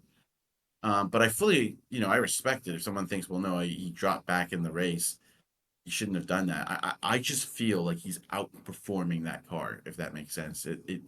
Like he shouldn't have even been 12th in qualifying. Like if we look at the grid, where did Ocon qualify, respective to Gasly? If we take a look, Ocon was 12th, Gasly was 15th, and in the race they both dropped back. It tells you that they both probably did a decent job in quali, and in the race they were just basically sitting ducks, because if you look at the drivers around them, Lance Stroll qualified behind an Alpine. Like, think about that. That's crazy. There's no way an Aston Martin should be behind an Alpine in any situation. So there's one position there. And then ultimately, there wasn't much more in it. So that's where I'm coming from. And so, Peter, your top three? Well, Max, Lando, and I guess I'll be a bit controversial and say Stroll, because he went from 13th to 9th.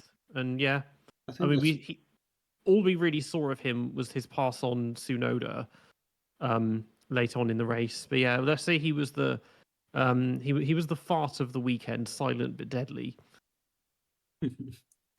In my case, I want to be boring and just go with the top three for this one because they were all really good. There were some good performances down there. You have mentioned them, Stroll. Hülkenberg deserves some credit. Yuki, of course, again, P10. But the top three drove exactly how they should have driven, so there's no issue there. In terms of flop of the race, I really want to just say, again, just those tires. We spoke about it already, so that there's no real need to go into it. But yeah, some drivers had bad races, had a bad race, but those tires should enable better racing than this. Yeah, they need to think about bringing a wider range of compounds for the one stops to prevent one stops, basically, because there's not much you can do when everyone's on a hard tire or a medium tire and the track has less degradation than anticipated, like this weekend. And there's a lot F1 can do, so they could start by just bringing a wider range of compounds and giving teams the option to use them. Yeah, we just need more variability strategically and technically as well. They're not you're kind of running into roadblocks, and it's this thing of, okay, the cars are close on pace, and we see that in qualifying where the gap is less than 2 seconds roughly. It's often more than 2 seconds because Joe and Sargent love to be like half a second off everyone else. But it's not, the racing isn't close because the strategies aren't different. Everyone's doing exactly the same thing. So it's like watching the esports series where everyone's just doing perfect identical laps running in a massive train. There's no variant. There's no thing like today. It's like, okay, so we've got Lando and Max fighting for the win. They're going to pit probably within one lap of each other to try and cover the other one. Whereas it could have been, oh, Lando's doing a 2-stop, so he's going to pit early, but he's going to have faster, more aggressive pace, and maybe he'll be behind after his second stop, but then he's going to play catch up. Which only a couple of years ago we were seeing like Max and Hamilton doing that to each other. So you jumped the gun a bit here with what I was going to ask. How do we compare this race for the win, this battle for the win to 2005? Because it's the most obvious comparison to make. But personally, yes, Lando drove a good race. Max drove a good race. Had to defend a little bit, but Lando said in 1 or 2 laps he would have gotten him. That's the issue with the current racing. You don't just have to get to the driver; you have to overtake him as well. So yes, he would have made the junction in maybe 2 laps. I don't think he would have overtaken him instantly because Max knows how to position a car. But yeah, maybe after 5 or 6 laps, yes, he could have gotten him. But what we saw on the actual track was nothing close to 2005. It was similar but not close. Yeah, I mean, you can't compare this race to that race. That race was a classic. It was also super interesting because the Bridgestones and the Michelins had completely different characteristics, right? And if you remember, the Bridgestones, they had issues when it got really hot. So the wear would increase as the heat increased. That day in Imola, it was a pretty cool day. It was not a super hot day at all. If you look at the sky, it was overcast. And I remember the Bridgestones had basically hit their sweet spot in the operating window. There was also the fact that Bridgestones would come alive earlier in the race, and I think we saw that with Michael. You know, he started to basically put on a sprint because the Michelin's went through a graining phase that weekend. That we know Michelin went through that graining phase. There was like, you start the race, there's the graining phase, you overcome the graining phase, and then your lap times go back up again. These are things that modern F1 fans just won't understand because we don't really have that now. It's just like tire management. There were actual phases to each of these tires. And what really stood out in that weekend was that because the temperatures were cooler, the graining phase and the degradation of the Michelins was not as expected. So Alonso and all the other Michelin runners started to have issues. They just didn't have that pace. And Michael just put on the sprint of a lifetime to challenge for the win. And so it kind of goes to our point there, right? Like, there were so many variables affecting the tires and 2 different tire manufacturers. That's what gave us that race. It was because the Michelins were not able to handle those temperatures as well as the Bridgestones that gave Michael a chance to fight for the win. So that alone is evidence enough for me that we need more strategic variability. And of course, that race was incredible. It also had more incidents. Weber passing someone at the start, or Sato passing someone at the start. I can't remember now. Fisichella crashing, Kimi retiring from the lead. You can't really compare. I mean, that was really a golden race compared to what we saw yesterday. Yeah, I mean, had Lando caught Max, done what he did 5 laps sooner, or the race had gone on 5 or 10 laps longer, it wouldn't have played out in the same way. He wouldn't have been able to run for however many laps it was that Schumacher was behind Alonso trying to pass him. Obviously, long enough for there to be an entire ad break on ITV that missed a chunk of it.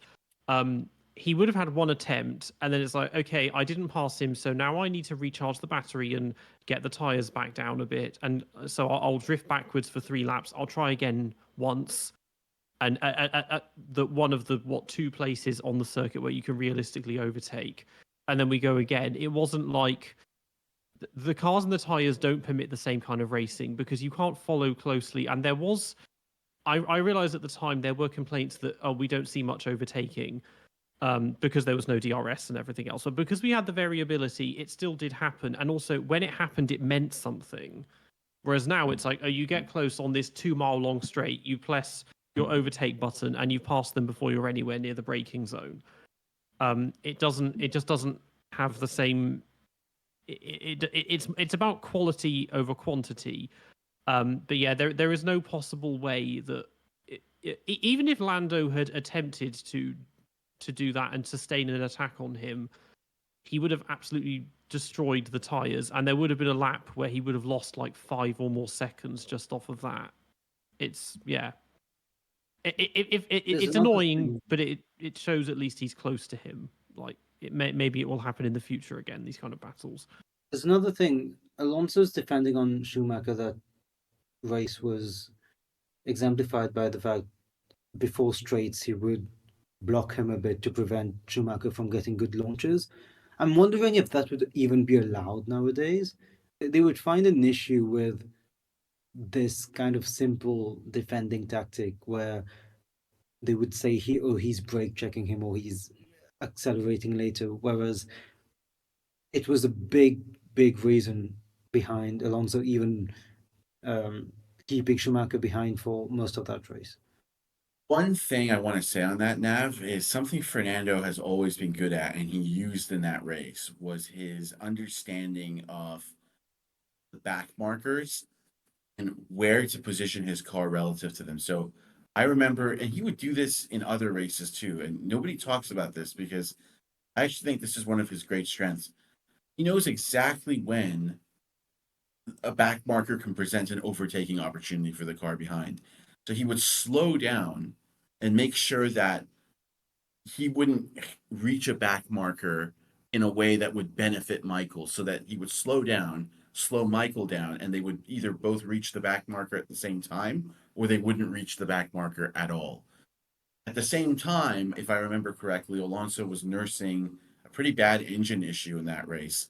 So he was actually using that to his advantage because he would turn the engine down, and then in the end of the race, he would turn it back up in key moments, which kept him in front of Michael too. So again, like there were just way more variables. Do I think Alonso would be allowed to do that now?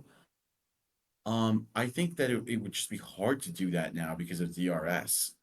Because if someone gets too close to you and stays there in the DRS zone, you're history. Which is a huge reason why I think DRS is not good for Formula One. And I know it's simplifying it to say DRS. I don't think his tactics would be illegal today. I think everything he did in that race would be okay. I don't see him being penalized for anything. Not sure if you guys have further thoughts on that. I think, well, if you translate it to Lando and Max, I imagine Lando would just complain endlessly on the radio that, oh, this is illegal or he can't do that or whatever. It's like, bro, it's racing. I mean, in Formula 2, we saw a similar circumstance that, although in that one, Colapinto in the sprint race did pass Paul Aaron on the final lap for the lead at Tamburello. And Aaron was like, oh, that must be illegal. It's like, you're both on the track. It's fine. Nobody's gone off anywhere. There was no contact. It's just racing as it should be. Yeah, we could have had that. And there were points I was thinking maybe the last lap he can do it, but because he twice went slightly wide at Villeneuve, that was enough just to not allow it.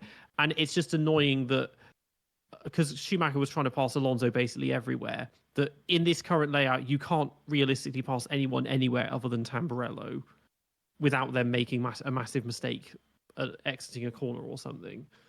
Yeah, I think we saw some overtakes in the first chicane, but because of the way the sport is also set up, I also think that people just wait for the DRS zone. Like, this is the thing with DRS. It's like, people think, well, why would I make this move now if I could go and wait to the DRS zone and just make it there? So we're robbed of a driver maybe taking a risk in a corner we wouldn't have expected.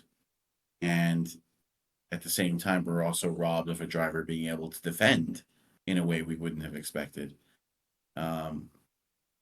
I personally think that I would rather watch a race like Imola 2005 over a race that has like just a bunch of DRS overtakes nobody can remember after the weekend finishes. So I agree. I think the layout probably lends itself to, making a move in Tamburello, but I actually think, DRS itself has hurt creativity in racing to a small extent. That's not very sure. fair. Nav, what do you think about that? That's very fair, especially in Imola. It also takes us to the final segment of today's episode.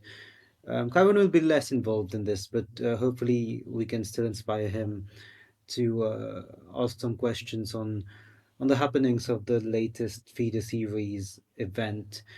I don't think Formula 3 is worth talking too much about because you have 30 frantic drivers trying to make things work. Most of the drivers are not known, and like two of them are gonna really be worth remembering in Formula 2 next year. But yeah, French driver McTooniff won. The one thing that was worth remembering from Formula 3 is the Trident drivers qualified in 1, 2, 3, which hadn't a 1, 2, 3 hadn't happened in Formula 3 since 2019 when Prema obviously had done it with Schwartzman, Deruvala, and Armstrong. And it was also the very first time there was a 1, 2, 3, 4, 5, 6 with two teams locking the first three rows. Anything to say on Formula 3, Peter? Only the sprint race we saw 4 safety cars, mostly triggered by each other because people would crash on the restart and beach the gravel. And it made me think that because everyone was praising the decision of being gravel back, it's like maybe it shows. I mean, the driving standards are massively broad in Formula 3. A lot of the drivers shouldn't be there. But also, I think people have become so conditioned to run off that they're not used to, oh, if I go off here, I might actually be out of the race. And that was what we saw so many people go running wide and beaching the car and all of this kind of thing. It was just a bit much. It was we'd come out, the safety car would end, and then we get another one immediately. And yeah, that was just a bit much. And that's a good point, actually. Not having a lot of run-offs is bad for F1, but also for the drivers learning, for the younger drivers learning how to race. Because if they put having too many runoffs is affecting the racing, because if you start making the track slimmer and without allowing any mistakes, then those younger drivers are gonna suffer from it. So yeah, Formula 3 had not much happening. Prema didn't win, which I guess is a big talking point in Formula 3 usually. But Formula 2, again, interesting races, interesting results. And in a nutshell, I guess for the Formula 1 fans listening to this, Oliver Behrman, who is 99% sure of being in an F1 seat next year, I would say, is still 20th of a 22 driver grid in the standings.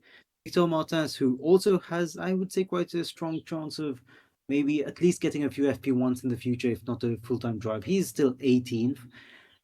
And the ironic thing is that they're not bad drivers. They are very much fast and good, but they're just there in the standings because either they cannot deliver or the cars are having issues.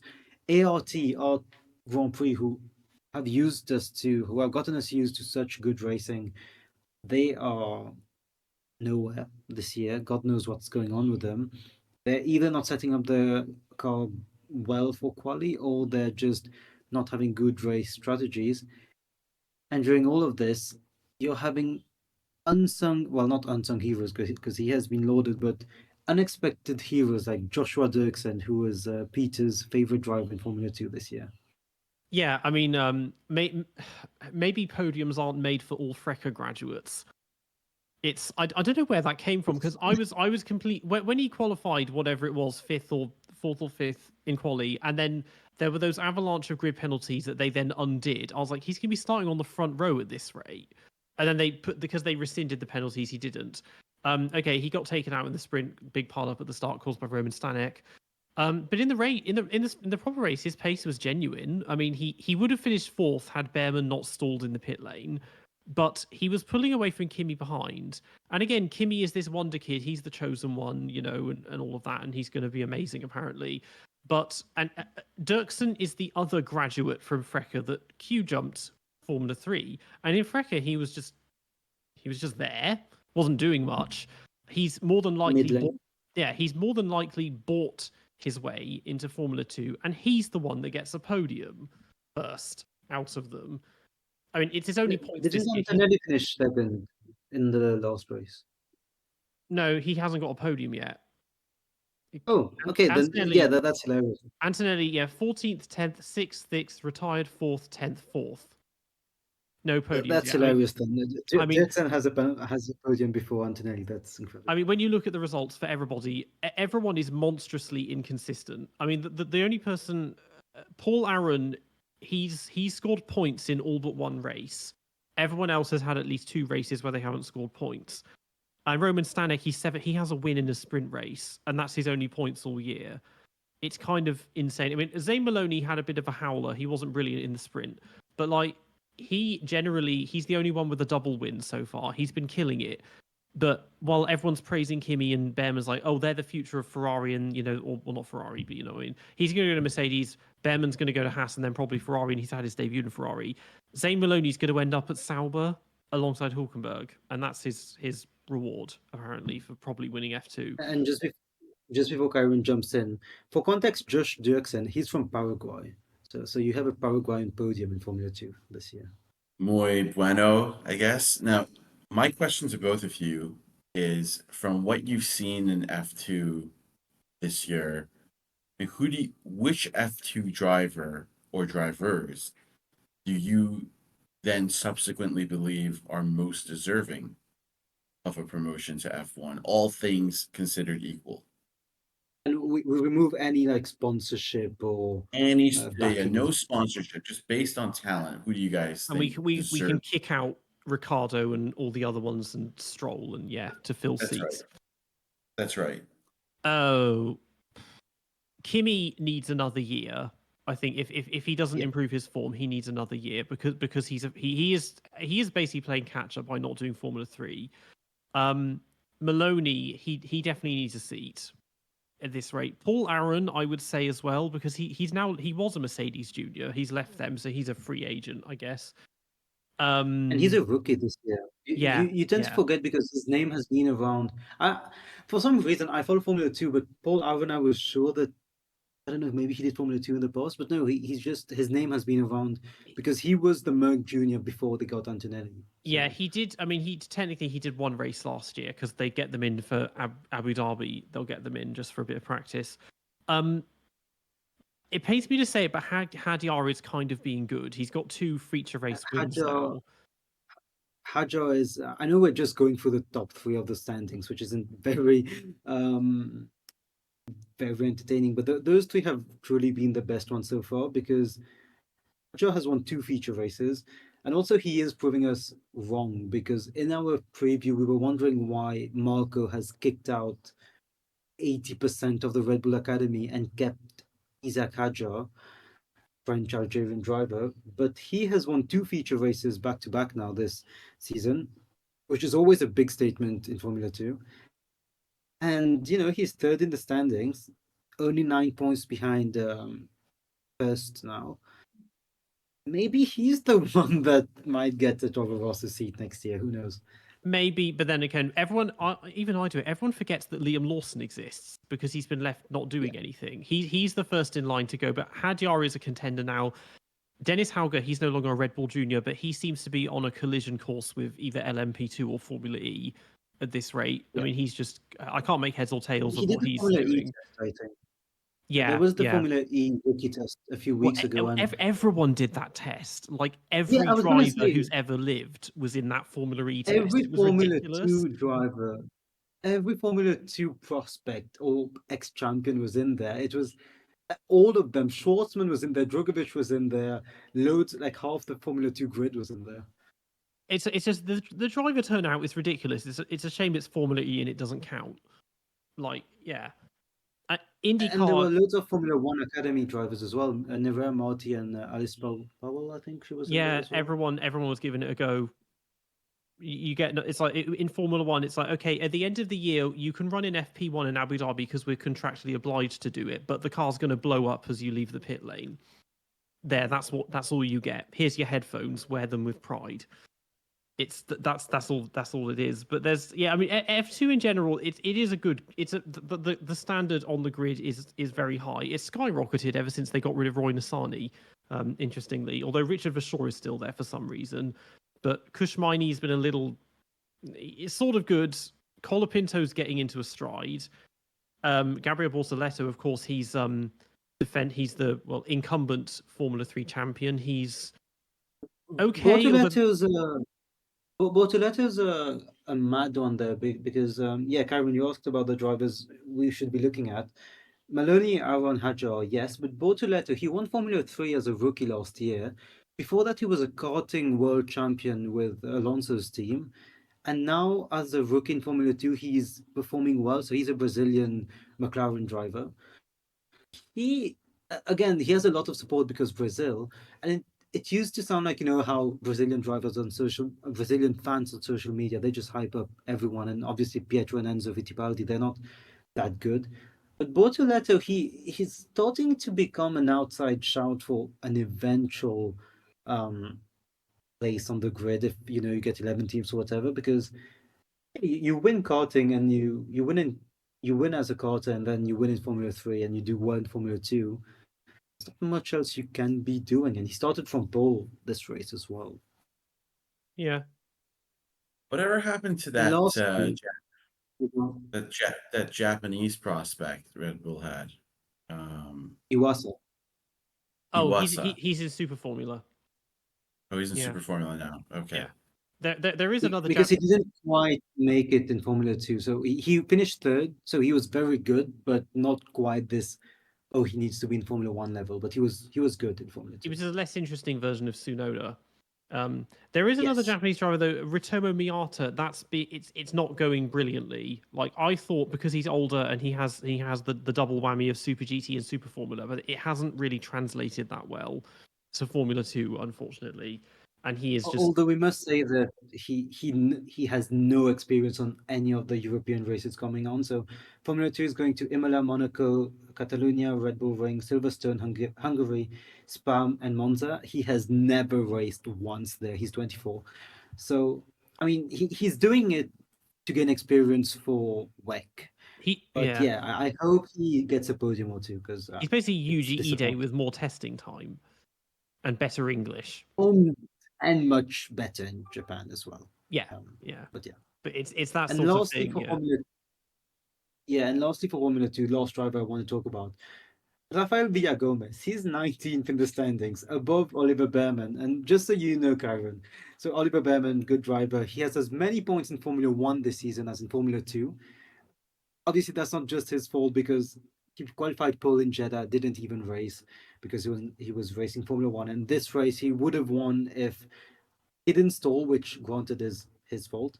Villagomez, he spent 3 seasons in Formula 3. Best standing, his best result in the standings, his best finish was 25th. He has 1 feature race finish, and he somehow has 8 points this season. So he is with Victor Martins and Oliver Behrman in the standings, even though he is technically the worst driver on the grid. So, yeah, I have no idea what's going on there. It's shocking. I mean, if nothing else, I'll say at least it feels like the olden days where you didn't have to win the title to get to Formula 1, it seems like, because you could finish 3rd, 4th, 5th and do it. Although apparently now you can finish 20th and they'll give you a seat. It reminds me of the games where F1 2020, you could do the Formula 2 championship, finish last in the championship, and then you get signed up to Mercedes for Formula 1. Yeah, my conclusion on all of this regarding Formula 2 is Behrman doesn't have to care about his standings finish, and just has to do well in FP1 and for Haas, and he's going to get his seat.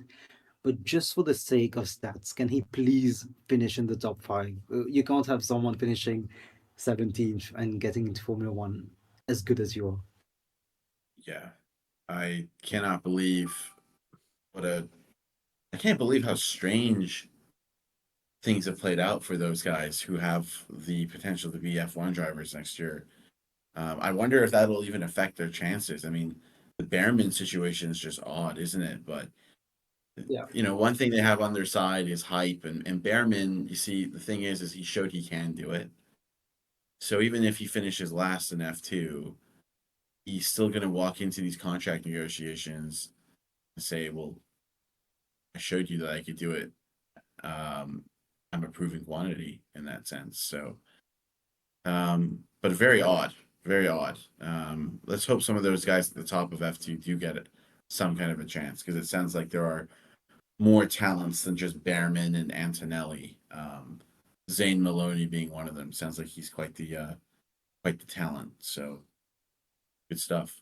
Yeah, if Behrman had raced in F2 in Jeddah and never made his F1 debut, for all we know, he could have crashed out of the feature race, or something could have gone wrong.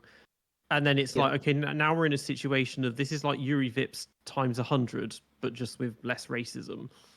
That's such a good point, actually, Peter, because everyone's talking about how he would have probably won Jeddah, but nothing says he would have won Jeddah. Mm. And if Sainz doesn't get sick and does his operation, he could have genuinely had Behrman in 19th without an F1 drive. So yeah, It's better. It's all better to good be things. mid F1. It's better to be mid in F1 nav, I guess, than doing well in F2. I don't know. I don't know how to think about that. Yeah, I think that covers just about everything. There was a lot going on. It just this weekend of very action packed with all three race types. The Senna tributes. It just underwhelmed a bit. Only a week to go till Monaco, and well, I don't know what's going to happen. It's qualifying week. That's all I'll say on that one. Yep, qualifying week. Looking forward to the Saturdays and the Fridays for F2 and F3. Yeah, just wave the checkered flag out after everyone's passed through Saint Devoux at the start, and then the race is done. Yeah. But yeah, thanks as ever to Nav and Ciaron. You've been listening to the DRS Train podcast. We're on YouTube and Spotify, and you can find us on Instagram and X at the DRS Train podcast. Make sure to tune in for our next episode. Stay safe, and we'll see you all next time.